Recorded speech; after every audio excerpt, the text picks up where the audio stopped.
la technologie, il faut le prendre comme un outil. Je pense qu'il faut prendre les technologies qui nous proviennent comme un outil au service de l'homme.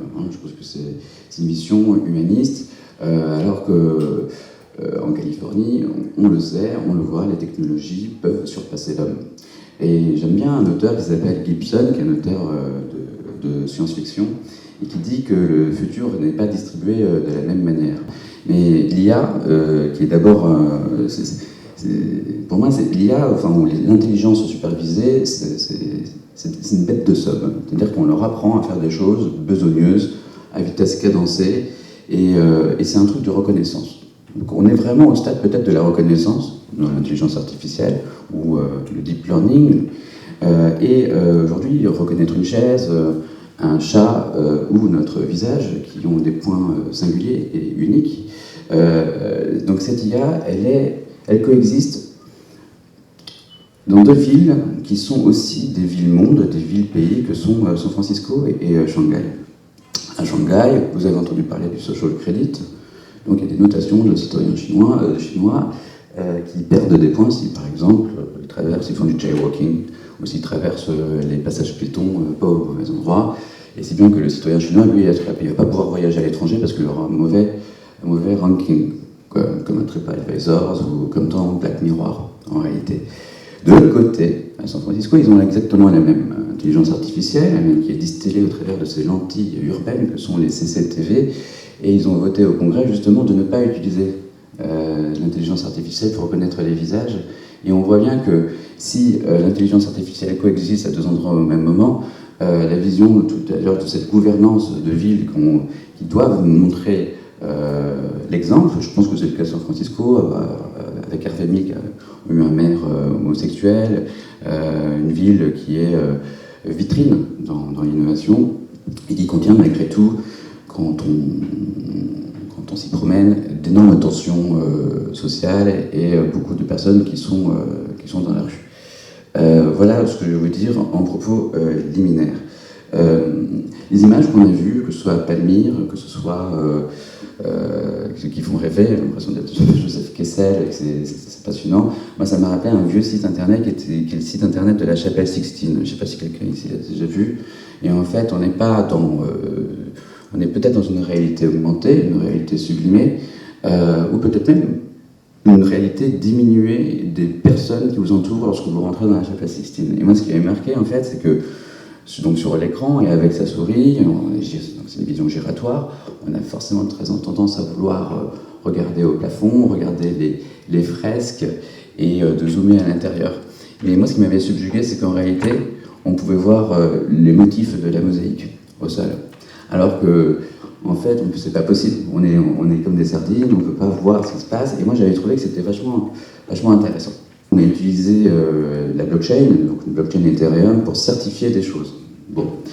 Mais comme l'IA, c'est une technologie, comme je vous le disais, mais il faut aller beyond the hype. Moi, j'ai vu des choses très clairement qui vont beyond the hype. La blockchain, en plus, c'est vraiment d'actualité parce que Facebook sort son token, son Libra. Nous, notre service, il sert à certifier dans l'hippocampe, dont l'obsession est de stimuler la créativité, l'innovation, de certifier sous le scope du droit de la propriété intellectuelle toute création. Donc une création qu'elle puisse être artistique, d'affaires, scientifique ou bien même architecturale. Alors, mais je voudrais parler un peu d'intelligence artificielle parce que du coup, on aime bien aussi définir les notions par leur contraire, parce que c'est le contraire de la bêtise humaine. Je ne sais pas. En revanche, on est peut-être au balbutiement et il y a des trucs assez rigolos. Déjà, l'IA, la première IA, c'est en 1957. Donc ça fait déjà bien longtemps. Et c'est comme un gros mot, quoi. Et donc on se redécouvre aujourd'hui à l'aura de nouvelles technologies. Je ne pense pas que les architectes vont être disruptés par une nouvelle technologie. Le monde d'où je viens, qui est un monde extrêmement traditionnel, qui est le monde juridique, les avocats ont extrêmement peur de se faire disrupter par les intelligences artificielles et les blockchains. Ça me ramène à la notion, on a parlé tout à l'heure de Smart City, mais il y a peut-être aussi des Smart Country. On va monter un peu au nord de l'Europe pour atterrir en Estonie, et ils ont intégré déjà l'intelligence artificielle et même des IA. et qui sont couplées avec des smart contracts. Smart contracts, puisqu'on était à Palmyre, qui sont des écritures cunéiformes qui s'auto-exécutent. Donc elles s'auto-exécutent. C'est comme une formule magique et elles s'auto-exécutent. Donc imaginez que par un été de canicule, tel qu'on va sûrement vivre cette année, que l'Estonie subisse 3 mois de sécheresse nette. Avant que le ministre de l'Agriculture déclare qu'il n'y ait pas eu d'eau, que les sols des agriculteurs soient indemnisés, eh bien, des données captées par des capteurs pourraient automatiquement déclencher une indemnité au profit des agriculteurs. Ça, je trouve ça vachement intéressant. Et tout à l'heure, on parlait de gouvernance. Alors, est-ce que l'intelligence artificielle a piqué le rôle de nos politiques?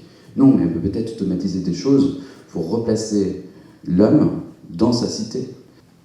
Donc voilà ce que je veux vous dire sur la pénétration de l'intelligence artificielle dans les démocraties et dans des démocraties qui ont fait de leur fonds de commerce un operating system.